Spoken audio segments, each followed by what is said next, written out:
totally forgot. I got another guy we'll talk about. Good old Darius Slay. Shout out to Darius Slay. Big play Slay. Officially joining the squad, man, as well. Waiting on the numbers for that deal. But definitely like the fact that we're getting one of those guys, man, a physical corner, man, a guy that is a true one-on-one type of guy, man. Very similar to when you would hear me talk about the guys who's Stephon Gilmore, right?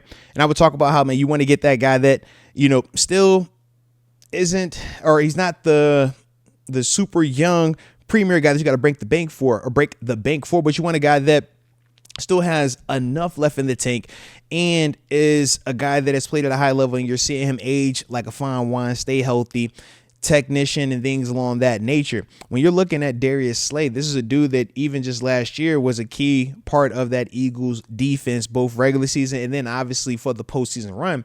One of the big reasons why when me and TG, Terrence Garvin, who will be joining us probably about 30 minutes, current defensive coordinator of Norfolk State University and former Pittsburgh Steelers, might I add. We'll talk to him, like I said, man. But when we were talking about Darius Slay, these were the things that we brought up.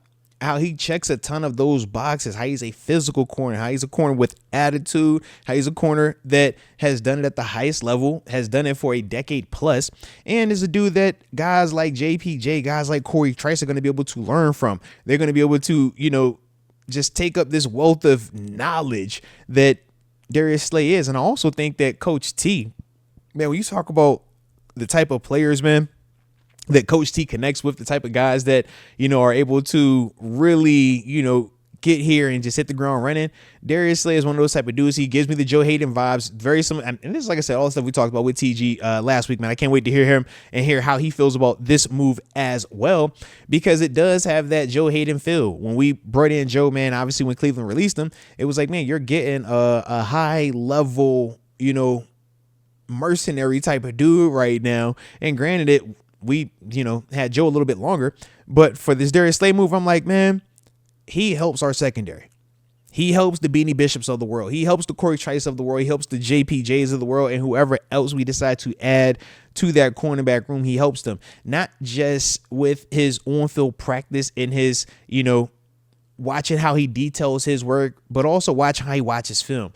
Watching and just picking his brain about when he would jump certain routes or what he's reading on receivers in man-to-man coverage. These are all the things that benefit the group. Now, like I said, the knock is he's old. Was 34 years old, man. So yeah, when you're getting up there, you're getting up there.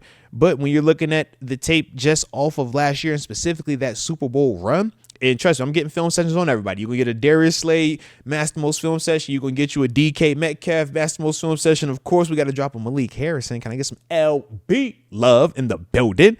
So yeah, man. Plenty, you know, of that on the way. But yeah, man, when we think about Darius Slay, man, these are all the things that he's going to bring to the table to help out with, like I said, man, our secondary, man, and as these dudes continue to develop, man. So super excited about this move, man. But like I said, man, one of those dudes, man, a vet that's going to help shore up that secondary, man. So if y'all digging Darius Slay, join the squad. Get into that black and gold. Hit that like button one time for the culture. And subscribe if you are new to the channel.